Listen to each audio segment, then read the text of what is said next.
వెంకటరమణ శ్రీనివాస बोल सियापति रामचंद्र की पवन सुत हनुमान की उमापति महादेव की बोलो जी भाई सब संतन की सनातन हिंदू धर्म की गौ माता की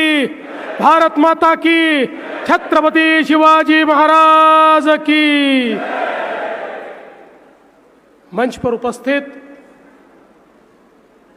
आंध्र प्रदेश के बहुत ही यशस्वी मुख्यमंत्री और जिनको एक रोल मॉडल के रूप में पूरे देश में जाना जाता है, ऐसे आदरणीय चंद्रबाबू नायडू जी मेरे साथी और गोवा के युवा और उनकी ऊर्जा और उनका ओज अभी हमने देखा है, ऐसे गोवा के मुख्यमंत्री डॉक्टर प्रमोद सावंत जी हमारे बीच मंच पर उपस्थित आदरणीय गोविंद देव गिरी महाराज जी, आदरणीय CR मुकुंदा जी, केंद्रीय मंत्री श्रीपाद नाइक जी, आशीष शेलार जी, श्री प्रसाद लाड़ जी, गिरीश कुलकर्णी जी, मेघना बोर्डीकर जी, विश्वजीत राणे जी, रोहन खौटे जी, Shri A Satyaprakash ji, Shri BR Naidu ji, Shri Pravin Darekar जी, श्रीमती नीता लाड़, मंच पर उपस्थित सभी महानुभाव और इस सभागार में उपस्थित भारत के हर राज्य से और दुनिया के भी 17 देशों से पधारे हुए सभी हमारे मंदिरों का कार्यभार वहन करने वाले बहनों और भाइयों, मैं सबसे पहले हमारे इंटरनेशनल टेम्पल कन्वेंशन की टीम को बहुत बहुत धन्यवाद देना चाहता हूं कि उन्होंने तिरुपति की इस पावन नगरी में यह दूसरा कन्वेंशन आयोजित किया और हम सभी को यह अवसर दिया कि भगवान बालाजी का दर्शन भी हम ले और देश में जो सबसे अच्छे तरीके से मैनेज होता है, जिसके प्रबंधन को लोग समझना चाहते हैं, ऐसे तिरुपति देवस्थानम को भी हम लोग जाकर दर्शन ले पाए। और ये भी मैं ऐसा मानता हूं कि एक बहुत अच्छा योग है कि ये जो कन्वेंशन हो रहा है राजमाता अहिल्या देवी होळकर इनकी 300वीं जन्मशती के अवसर पर हो रहा है। हम सभी लोग जानते हैं कि हमारे सनातन मंदिरों को विदेशी आक्रांताओं ने ध्वस्त किया और एक प्रकार से जब हमारी आस्था को ठेस पहुंची थी, उस समय पूरब से पश्चिम तक और उत्तर से दक्षिण तक राजमाता अहिल्या देवी होळकर एक ऐसी व्यक्ति थी जिन्होंने हमारे मंदिरों का, घाटों का, पूजा स्थलों का पुनरुज्जीवन किया और फिर एक बार हमारी आस्था को जीवित करने का काम उन्होंने किया, जिसका उल्लेख प्रमोद सावंत जी ने किया। छत्रपति शिवाजी महाराज के बाद पूरे देश में हमारे मंदिरों को पुनरुज्जीवित करने वाली ऐसी अहिल्या देवी के 300वें साल ये कार्यक्रम हो रहा है। ये बहुत हम सभी के लिए हर्ष की बात है और ये एक ऐसा समय है जब देश के आदरणीय प्रधानमंत्री जी ने हमारे देश में सांस्कृतिक पुनरुत्थान का एक यज्ञ शुरू किया है और फिर एक बार इस देश के लोग अपने आप को सनातनी कहते हुए गर्व महसूस करते हैं। इस प्रकार की ये बेला है। ऐसे समय हम सब लोग यहां पर एकत्रित आए हैं। आज प्रयाग में महाकुंभ चल रहा है। 50 करोड़ से भी ज्यादा लोगों ने महाकुंभ में जाकर स्नान किया है। दुनिया के देश अचंभित है। पूरे यूरोप की जनसंख्या से भी ज्यादा लोग, पूरे अमेरिका की जनसंख्या से भी ज्यादा लोग ये वहां पर जाकर भक्ति भाव के साथ स्नान करके आए।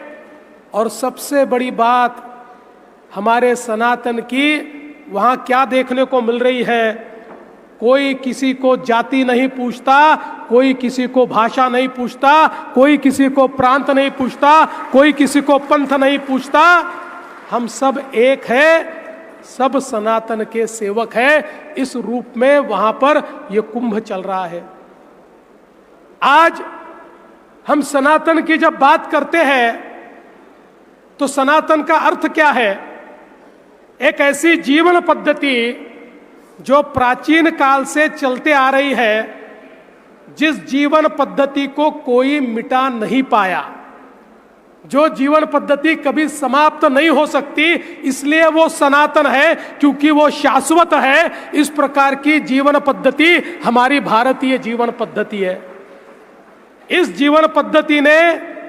निर्गुण निराकार को भी, सगुण साकार को भी, कोई भी पूजा पद्धति हो, कोई भी पंथ हो, सभी को साथ में लेकर हमारे आदर्शों को तैयार किया है। इसीलिए ये भारत देश आज इतनी विविधताओं के बावजूद भी एक साथ, एक माला की तरह, एक धागे में बंधा हुआ है, क्योंकि हम सब सनातनी हैं। और आज हम देख सकते हैं, हम दक्षिण भारत में हैं और दक्षिण भारत में तो जिस प्रकार के मंदिर हमको दिखाई पड़ते हैं, चाहे वो चोल साम्राज्य से तैयार हुए मंदिर हो, कृष्णदेव राय ने तैयार किए हुए मंदिर हो, या आधुनिक काल में तैयार हुए मंदिर हो, मैं ऐसा मानता हूं कि दक्षिण भारत के मंदिर ये स्थापत्य शास्त्र के ऐसे जीते जागते उदाहरण है कि दुनिया भी अचंभित हो जाती है जब ये देखती है कि किस प्रकार से हजारों हजारों साल पहले न कोई मशीन थी, न कोई क्रेन थी, फिर भी इतने सुंदर मंदिर यहां पर बनाए गए। और हमारे देश में कहीं पर भी जाइए, आप ईस्ट में चले जाइए, आप पश्चिम में चले जाइए, आप पूरब में चले जाइए, उत्तर में चले जाइए, हम सभी को हमारे मंदिरों से प्रेरणा मिलती है। और इसीलिए ये आवश्यक भी है कि ये जो मंदिर है ये केवल आस्था के प्रतीक नहीं है, हमारे समाज जीवन का अभिन्न अंग हमारे मंदिर है। हमारे समाज जीवन को हजारों सालों तक जिन्होंने मार्गदर्शन दिया, ऐसे हमारे मंदिर है। ये हमारे पूजा के स्थल तो है ही, लेकिन सामाजिक परिवर्तन के स्थल है, ये हमारे शिक्षा के स्थल है। अंग्रेजों ने लिखकर रखा है कि जिस समय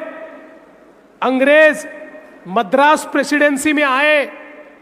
उस समय मद्रास प्रेसिडेंसी में जो मंदिर हुआ करते थे, इन मंदिरों में 50,000 संस्कृत विद्यालय चलते थे और पूरे इंग्लैंड में केवल 2,000 ग्रामर स्कूल उस समय थी। इस प्रकार से हमारे मंदिरों ने शिक्षा के क्षेत्र में भी काम किया है। हम जानते हैं काशी ये विद्या नगरी रही है।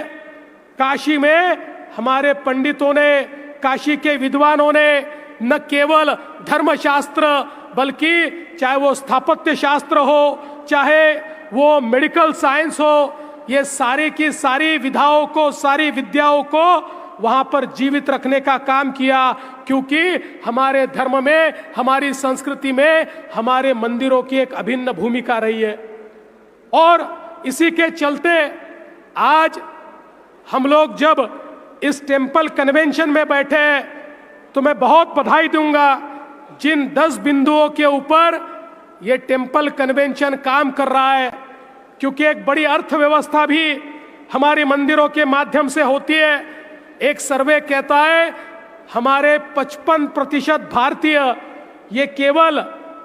धर्म के लिए पर्यटन करते हैं, केवल धर्म के लिए पर्यटन 55%। तो समझ लीजिए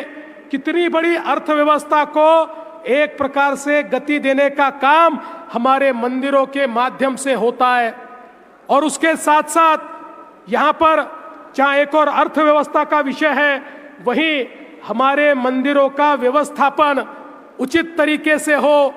वो श्रद्धा के केंद्र तो बने रहे, लेकिन साथ साथ समाज को एक साथ मिलकर समरसता के केंद्र भी हमारे मंदिर बने। जो हमारे CR मुकुंदा जी ने कहा कि हमारी सबसे बड़ी जीत वो होगी जिस समय हमारे मंदिर ये जैसे सनातन के समय, पुरातन के समय समरसता के केंद्र हुआ करते थे, वैसे ही समरसता के केंद्र हमारे मंदिरों को बनाना, ये भी हमारे टेम्पल कन्वेंशन की एक बहुत अहम इस प्रकार की भूमिका होगी।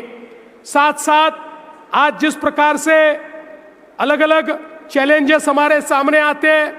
चाहे वो वित्तीय व्यवस्थापन हो, चाहे अलग अलग प्रकार का व्यवस्थापन हो, उसके लिए भी सभी लोगों को प्रशिक्षण मिले, नई टेक्नोलॉजी में प्रशिक्षण मिले, उसका हम लोग उपयोग कर पाए, क्राउड कंट्रोल हम लोग ठीक से कर पाए, आने वाले जो भक्त हैं उनको वहाँ पर जिस प्रकार का विचार लेकर वो मन में आते हैं, जिस प्रकार से एक भक्ति भाव लेकर वो आते हैं, उस भक्ति भाव को वो संजो पाए, इस प्रकार का काम इस टेम्पल कनेक्ट के माध्यम से हम लोग करना चाहते हैं। और मुझे खुशी है